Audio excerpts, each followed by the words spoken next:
Salutations à tous et bienvenue à notre chaîne. Aujourd'hui, nous allons voir les étapes qu'on a procédées pour réaliser notre ouvrage à question. Les bâtiments que vous êtes en train de voir, je suis en train de toucher les étais métalliques. Nous avons aussi les étais à bois. Les étais métalliques et les étais à bois nous permettent à soutenir notre plancher. Et si les étais à question n'étaient pas là, on ne pouvait pas réaliser notre plancher à ourdi. Si le plancher à ourdi est réalisé, c'est parce que nous avons disposer les étais.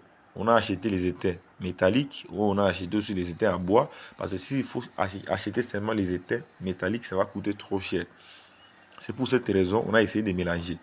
C'est grâce aux étais à question qui nous permet maintenant à soutenir notre plancher momentanément en attendant que nous puissions couler pour que ça puisse avoir les durcissements. Quand vous choisissez de réaliser votre plancher, il faut aussi choisir les étais de bonne qualité. Si les étais n'est pas de bonne qualité, vous ne pouvez pas réaliser le plancher de bonne qualité. Pourquoi? Parce que les étais à question qui supportent la charge de votre plancher avant que ça soit coulé. Et si les étais là n'est pas efficace, quand vous allez couler, il y aura la charge au-dessus, ça va s'effondrer. Vous voyez mon technicien, il est en train de descendre là. Ils sont en train de tourner la caméra pour vous montrer d'abord la partie basse de notre plancher. Et en haut là-bas, il y a les exécutions de pose de ourdi. Et je vais vous montrer demain la vidéo de pose de ourdi qu'on a effectué et le coulage directement pour que vous puissiez voir la performance et la technicité que nous procédons pour réaliser nos travaux ici. Des fois, je vous montre des travaux exceptionnels.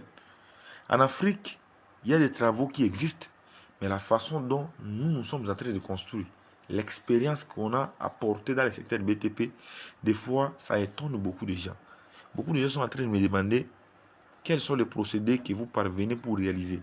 À chaque temps, j'aime vous montrer les choses du génie civil, ce n'est pas pour rien.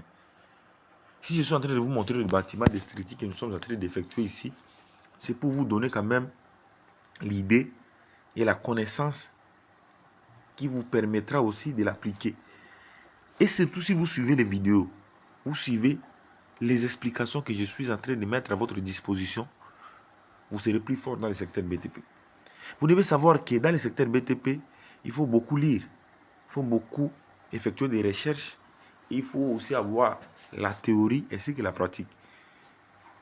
Dans le secteur BTP, il est recommandé de maîtriser la théorie et la pratique. Pourquoi? Il faut maîtriser les théories plutôt et la pratique. C'est ce qui permettra à sorte que vous puissiez être polyvalent.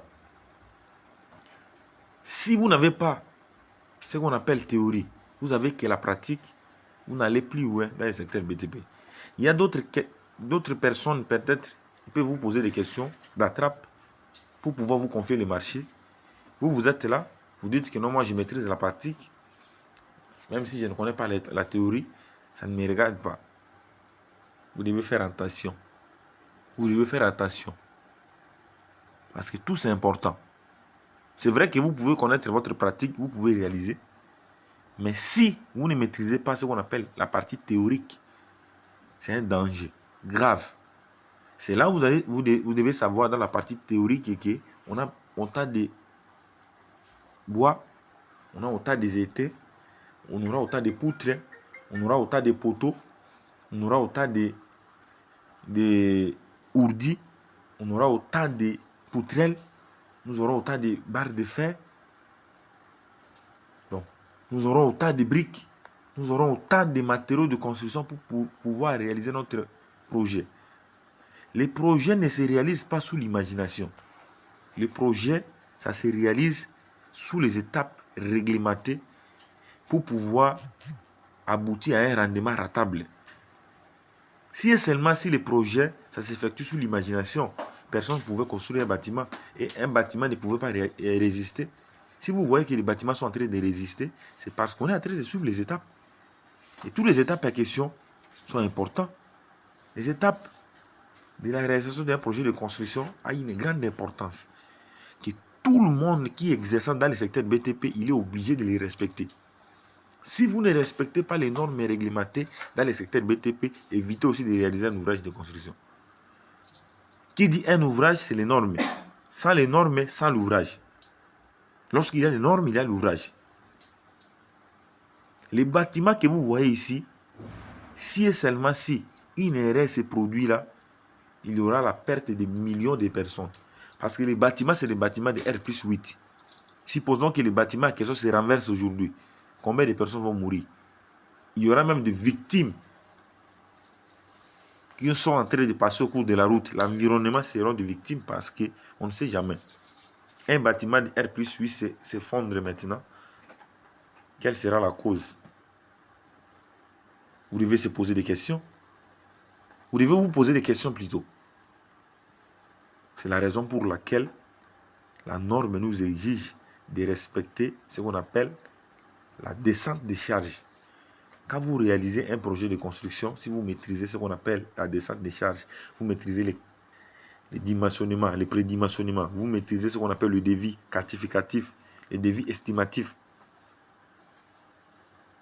vous maîtrisez les cours de procédés généraux de construction en sigle, vous allez réaliser un ouvrage qui sera sûr et durable. Beaucoup sont en train de m'écrire aujourd'hui sur YouTube, sur Facebook, sur TikTok pour me remercier avec des conseils que tu es en train de mettre toujours à notre disposition plutôt. Ça nous facilite vraiment à aller plus loin et ça nous permet maintenant de devenir plus fort dans les secteurs. Moi, je leur ai dit, moi, je n'ai pas fait de la magie. Il y a plusieurs documents du génie civil. Cherchez ce qui vous convient et cherchez ce qui est plus facile pour votre compréhension. C'est ce qui pourra vous permettre d'aller plus loin. Quand vous voyez notre plancher là que je suis en train de montrer ma main là, vous avez déjà la réponse. D'abord, la façon dont on a structuré l'ouvrage. Les dangers déjà aller plus loin. Et c'est comme ça que vous devez aussi appliquer la même méthode quand vous décidez de construire un ouvrage. Il faut retenir que l'ouvrage que vous construisez, ce n'est pas pour vous. Même si c'est pour vous, il y aura aussi des gens qui vont habiter là. Parce que les bâtiments, ce sera un système des appartements. Par niveau, on a au moins 9 appartements par niveau. Et les appartements, ce sont des appartements de 2 chambres salon. 2 chambres salon, il y a même d'autres appartements de 3 chambres salon. Maintenant, calculez combien de personnes vont entrer dans chaque appartement. Et quel sera leur sort s'il y a un renversement de l'ouvrage. Surtout la partie de la dalle là, que je suis en train de vous montrer. Donc vous aurez quand même d'autres difficultés dans votre vie parce que si les bâtiments se renversent aujourd'hui, il y a la perte de vie des gens, on va t'arrêter. Pour en savoir plus sur les secteurs BTP, pour en savoir plus sur les génies civils, abonnez-vous sur ma page Facebook, abonnez-vous sur ma chaîne YouTube, abonnez-vous sur ma chaîne TikTok. Cela pourra vous aider à devenir meilleur dans les secteurs. Tout ce que nous sommes en train d'effectuer, ce n'est pas de la magie. Aimer, partager, c'est important.